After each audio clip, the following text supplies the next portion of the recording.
Ecology है क्या, इसकी डेफिनेशन क्या है, इसके बारे में हम बात करते हैं। ठीक है, तो चलिए पहले ये जान लेते हैं कि इकोलॉजी टर्म किसके द्वारा दिया गया। टर्म गिवन बाई इकोलॉजी, जो टर्म हम यूज कर रहे हैं, this term was given by, आप सभी को याद होगा, अर्नेस्ट हेकल के द्वारा।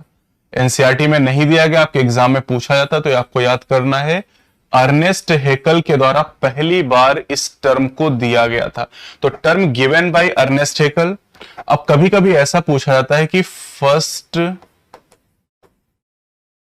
Use the term ecology by, पहली बार इस टर्म का यूज किसके द्वारा किया गया, तो इसका आंसर आप करेंगे रीटर। तो इस तरीके जैसा आपसे क्वेश्चन पूछा जाएगा उस तरीके से आंसर करेंगे। Term given by Ernst Haeckel, term firstly used by Reiter, आप आंसर करेंगे। ये दोनों ही क्वेश्चन आपके एनसीईआरटी में नहीं दिए गए हैं, आपको याद रखने हैं। इसके अलावा मैंने आपको बता दिया है कि father of ecology in India Ramdev Mishra हैं। अब इकोलॉजी की डेफिनेशन क्या है, इसको जरा समझते हैं। इस डेफिनेशन को समझने के लिए एक हम यहां पर फिगर का यूज करेंगे। जैसे यहां पर मैंने एक फ्लावर आपको दिखाया,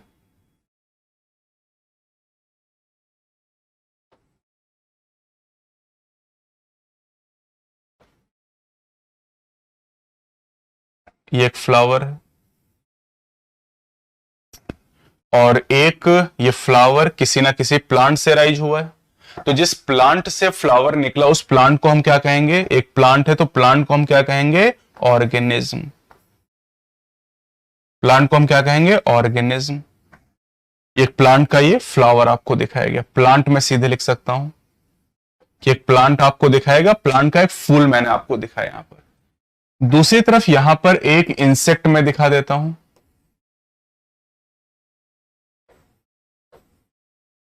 है ना, ये इंसेक्ट आपको दिखा दी गई है, मतलब इसको आप हनी बी मान लीजिए। ठीक है, दिस इज हनी बी, मधुमक्खी। दिस इज हनी बी, और हनी बी भी क्या है, एक ऑर्गेनिज्म। हनी बी भी क्या है, एक ऑर्गेनिज्म। अब क्या होता है, आप सभी जानते हैं कि जो हनी बी है ये इस फ्लावर के पास आती है। इस फ्लावर में आने के बाद जो हनी बी है उस फ्लावर में क्या कराती है, पॉलिनेशन कराती, परागण जिसे आप कहते हैं, पॉलिनेशन। और ये फ्री में नहीं काम कर रही, जो पॉलिनेशन इसने कराया, बदले में जो फ्लावर है, ये फ्लावर इस हनी बी को क्या देगा, नेक्टर देगा, मकरंद खाने के लिए, है ना। तो इसको नेक्टर प्रोवाइड करेगा। अब क्या बता सकते हैं इस रिलेशन का नाम क्या है। मधुमक्खी ने पॉलिनेशन कराया फ्लावर के अंदर, प्लांट के अंदर, बदले में प्लांट या फ्लावर ने उसको नेक्टर दिया, पॉलन ग्रेन खाने के लिए दिए, क्योंकि पॉलन ग्रेन बहुत ही न्यूट्रिशियस होते हैं और इसी नेक्टर से तो वो शहद बनाती है जिसको हम लोग यूज करते हैं। तो इस रिलेशन को हम क्या कहते हैं, इसको हम कहते हैं म्यूचुअलिज्म। इसे हम क्या कहते हैं, म्यूचुअलिज्म कहते हैं। That relation is called mutualism. Mutualism एक ऐसा रिलेशन है जहां पर दोनों स्पीसीज को फायदा हो।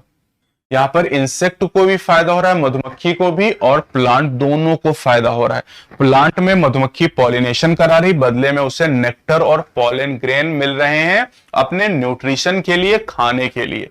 तो इसका मतलब दोनों को बेनिफिट हो रहा है एक दूसरे से। That is called mutualistic relationship. Mutualism मतलब दोनों को एक दूसरे से बेनिफिट हो, जैसे आपको मुझसे फायदा है और मुझे आपसे फायदा है। That is called mutualistic relationship. Clear. तो अब यहां पर बेटा देखिए जरा, इस रिलेशन में आप ये देख रहे हैं कि एक ऑर्गेनिज्म का, एक ऑर्गेनिज्म, एक प्लांट है और एक ऑर्गेनिज्म हनी बी है, दो ऑर्गेनिज्म के बीच जो इंटरेक्शन है, इस इंटरेक्शन की, अब बताइए, इंटरेक्शन म्यूचुअलिज्म है। और म्यूचुअलिज्म की पढ़ाई आप कहां करते हैं, म्यूचुअलिज्म की पढ़ाई इकोलॉजी में, इसी चैप्टर में म्यूचुअलिज्म डिटेल में आप पढ़ेंगे, पॉपुलेशन इंटरेक्शन में। तो इसका मतलब है कि ये इकोलॉजी की ही, इकोलॉजी के अंदर ही आप इसकी पढ़ाई करते हैं। तो इकोलॉजी में हम किसकी पढ़ाई करते हैं, दो ऑर्गेनिज्म के बीच क्या रिलेशन है, इसके बारे में हम पढ़ाई कहां पर करते हैं, इकोलॉजी में। दो ऑर्गेनिज्म के बीच की जो रिलेशनशिप है उसकी स्टडी इकोलॉजी में करते हैं। इसके अलावा अगर आप यहां पर सनलाइट की बात कर लें, ये देखिए सन, जो प्लांट है बेटा ये फोटोसिंथेसिस करने के लिए, प्रकाश संश्लेषण करने के लिए किसका यूज करते हैं? सनलाइट का यूज करते हैं, सनलाइट का यूज करते हैं। और अभी मैंने थोड़ी देर पहले बताया था कि सनलाइट क्या है? एबायोटिक कंपोनेंट है। और प्लांट क्या है? तो लिविंग है, लिविंग क्या होगा? Biotic component. तो प्लांट एक बायोटिक कंपोनेंट है, प्लांट एक बायोटिक कंपोनेंट है, और सनलाइट क्या है? एबायोटिक है, नॉन लिविंग है, ये एबायोटिक है। तो बायोटिक और एबायोटिक के बीच का जो रिलेशनशिप है, that relationship is named as ecology. तो इकोलॉजी में हम दो चीजों की स्टडी कर रहे हैं, एक लिविंग का दूसरे लिविंग से क्या रिलेशन है, और एक लिविंग का नॉन लिविंग के साथ क्या रिलेशन है, that is named as ecology. यहां से हम इकोलॉजी की डेफिनेशन बनाएंगे। तो इकोलॉजी क्या है? मैं लिखता हूं यहां पर कि इकोलॉजी is the relationship